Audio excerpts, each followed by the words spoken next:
and I'm here with my co-host Nicky Cooper, and this is Echoes of Destiny.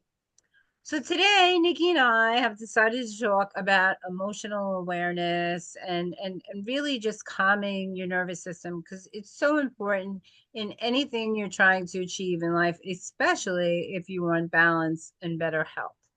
So can you give them any insights into, I mean, of course, this helps with their stress levels. It really helps them be present in what's going on in their life. Um, it's definitely going to reduce the cortisol levels, manage their hormones, and all kinds of other great stuff that's going to happen in their body. But can you give some insights into why you think this is so important, especially in modern day? One of the things I noticed pretty early on in my nursing career was that a lot of the cardiac patients that I met were stress bunnies. Mhm. I used to call them stress bunnies. They were just extremely stressed, easily reactive, very easily reactive. Like they'd put the foot on the gas, and it was a common thing. And when I would explore a bit deeper, I'd always find that they often had a parent or both parents that were that way as well. So it was kind of a common long-term way. They'd never managed to calm their nervous systems. And so it was just one of those phenomenons that I would always notice. And the same with the asthmatics. This sounds like a terrible assumptions, but they were real worry warts. They were people that had a lot of anxiety, and it was just those two particular scenarios with the respiratory and the cardiovascular were definitely conditions that I noticed a lot of dysregulation with people. Um, and once you were able to, when you were sort of working with them and sort of working on that deep psychological level, when you were actually able to identify that that was a real an issue for them and give them the tools and actually work through scenarios where they could manage it themselves and actually learn to sort of calm the farm. Um, their symptoms and their condition definitely improved. They had a lot more what's the word? Sorry, it's very early in the morning still. Um, Serenity? they, yeah. Well, Serenity? they had agency. They had a lot more agency. Andra. They were able to manage it. It was something that I had managed very well when I worked in ICU for all of those years. That I would often be the one that would be working with the people they were struggling to get off the vents because they were dysregulating with the sort of natural phenomenon of coming off the ventilator. So I would work very well with them. But also the ones that were sort of in status asthmaticus, they were really in that point where they were just about to be ventilated. They'd often bring them in as Nikki here. They'd sort of shove them in the side room with me and let me work with them because I could actually get them to take a little bit more control and actually help them to sort of reduce the severity of what they were going through and actually calm themselves. So um, I think I think if we really dealt with this on a in a better way, I think right from the get-go, if we learnt this very early in life and sort of carried this through, I don't think we'd have half of the chronic disease processes that we have, particularly the inflammatory ones. Well, I mean, Um, asthma isn't inflammatory. So when you're always in yeah. fight or flight mode, that you have so much more inflammation in your body, and people don't understand that. But if your immune response is hyperactive, that does have a big impact on your gut health, which is connected to the whole body. And you're gonna have so much more inflammation, you know? So I get the physical aspects of it, but I think it's true of all diseases. I think that we have a much higher propensity for disease to happen in our bodies when we are under that chronic stress, right? So and not just the inflammatory, when if you're always in fight or flight, that is going to lead to more conditions like dementia and things like this that are also very connected to the gut, right? Things like autoimmune diseases, and where there's one, there's several. So it's like a rippling effect that just keeps happening. And you and I both know that as one system comes down, they all start to fail because they're all trying to play catch up for that system. They're coming over here to help and they're not working where they're supposed to, and everything starts coming down little by little by little. So what do you do? Let's give them some real life examples. What do you do in your day to calm your nervous system and keep everything calm as a cucumber?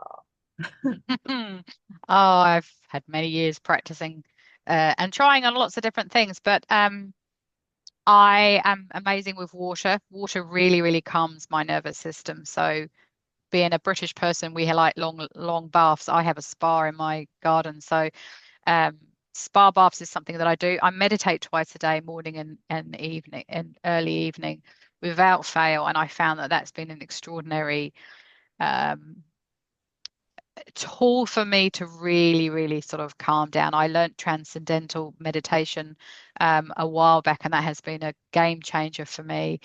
And just knowing, I guess, knowing when to step away from something, when triggers are starting to occur. I've found myself in my professional role, the more elevated my colleagues were, the sort of the calmer I would become, and I found that was a coping tool because I couldn't manage to work logically when everybody was sort of flying on lots of adrenaline. But in my own life, I have to take myself out of that situation, grounding myself, walking on the grass. You know, New Zealand's an amazing place for scenery, so you don't have to go very far to just have really, really beautiful scenery and quiet. But just stepping away from the madness. You know, I've said this for a long time when I'm doing teaching sessions to people that the actual act of smoking, and I'm not advocating for smoking at all, but the actual act of smoking was genius, because what you would do was that you would remove yourself from whatever the stressful trigger was. You would go outside, so you would have movement. You'd often go outside, so then there was nature. Whilst you were out there, you'd practice some deep breathing. So you'd actually take some amazing deep breaths. And you'd often take a ranting buddy. So you'd often take a colleague who was just as stressed and needed a timeout, because it was a social thing as well. So you would be then articulating and complaining about whatever was going on in your head and needed to get out. So the whole act of all of that is kind of genius. The only downside, of course, was that people were doing something that was, you know, heavily chemical laden and very unhealthy and highly addictive. But I often think of that as a really good tool. So take yourself out of that situation, go outside, ground yourself. You know, bare feet on earth or grass is exceptional for grounding yourself. And then, you know, whatever it is that you need to do to calm yourself down, deep breaths, mindfulness, quiet, listening to relaxing music, glass of cold water, something cold on the back of your neck, whatever it is that works. Everyone's got different ways of doing it.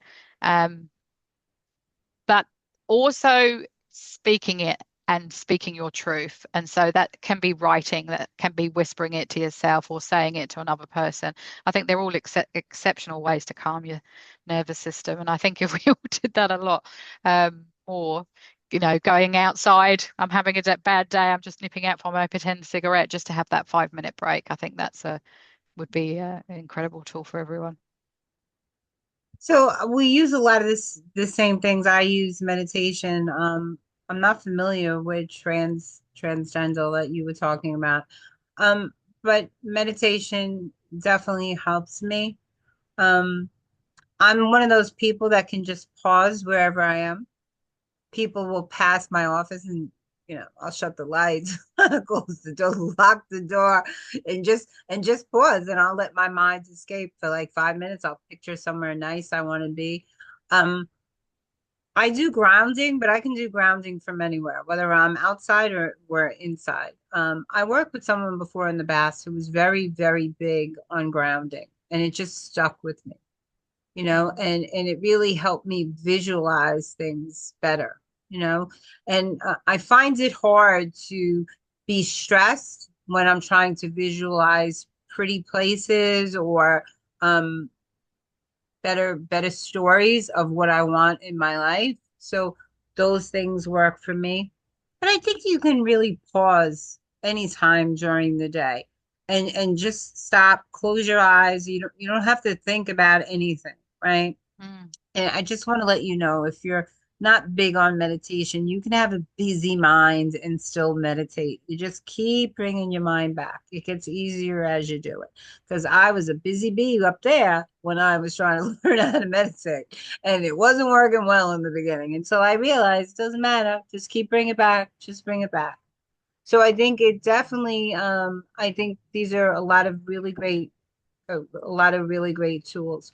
So we do know that this causes problems in our body. We do know that we have control over our bodies and what's going on in our emotional and our physical space. So we have really no control over what's going on over there with other people. The only one we really can control is ourselves. So bring it in, control what's going on, relax your body, because this is going to lead to better health. We know it leads to sickness, but this can really help you, navigate a better path. Would you say? Yeah, definitely. Andrew, have you heard of havening? Have you heard of havening? Havening? No. So I became a havening practitioner about 2 years ago, and it's an incredible practice that's a psychosomatic one, and it works with going down your arms, like giving yourself a hug. So it works I on, think you mentioned that to me before. I yeah, just didn't know what it was called. Well, I'm yeah. gonna try So it it because was I'm they pretty called big it on hugging. delta wave therapy initially, and but that's not very sexy. So they changed it to havening, like a safe haven. So what it does is it actually calms down your nervous system naturally. We do work with sort of complex trauma with it, but this is one of the movements. The other one is like you've got a marble in between your two hands, and or you're sort of washing your hands and you don't drop the marble, and you're just sort of moving from one side to the other. And then the other one is sort of from the bridge of your nose outwards like a love heart, and your cheeks, which is why when you have a facial, you could almost step out under a bus. It's just so relaxing. And these things, which I think most parents have done to their children when they're trying to settle them. What they do is it actually helps to calm the nervous system, and it's something that some people can do to themselves. I found it exceptional. I've even done it with animals and children, etc. And I've managed to calm people from when they're actually in the moment of a crisis, actually get them to. It's just been an absolute game changer for me. It's an exceptional method of really calming down your nervous system, and it really allows you to go into that delta wave thing. My husband went for a medical procedure which he'd previously had, and it was extremely painful and traumatic for him. I'm going to say it was probably before the invention of the local anesthetic because it was, or they just didn't use very much of it. And he did it, and he said he never felt a thing. Like he could feel that the biopsies were occurring and stuff, but he just did it. The surgeon was like, "That's incredible. You're just so relaxed." And he said time just disappeared, and he was just in this beautiful state of calmness. So yeah, that was just another one I was just thinking I should probably tell people about. I need to tell more people about it, but it's heaps of videos on YouTube, etc. To watch it happening. But it's just like giving yourself a hug. It's just incredible. I'm gonna look more into that. It sounds easy enough.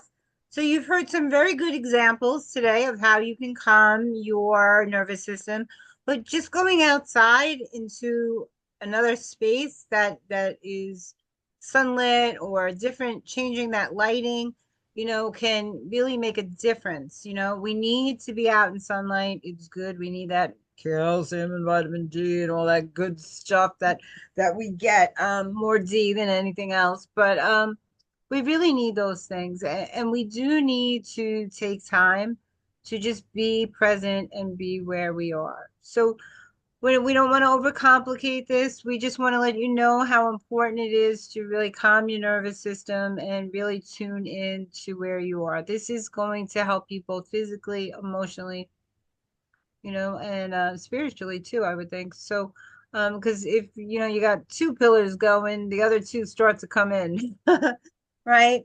So we want to thank you for joining us on this week's session of Echoes of Echo. That couldn't even say that. To come. We're on Echoes of Destiny. I'm Andra Annette, and this is Nicky Cooper, and we're both on Facebook. So if you have any questions, please feel free to reach out to us. Have a great day.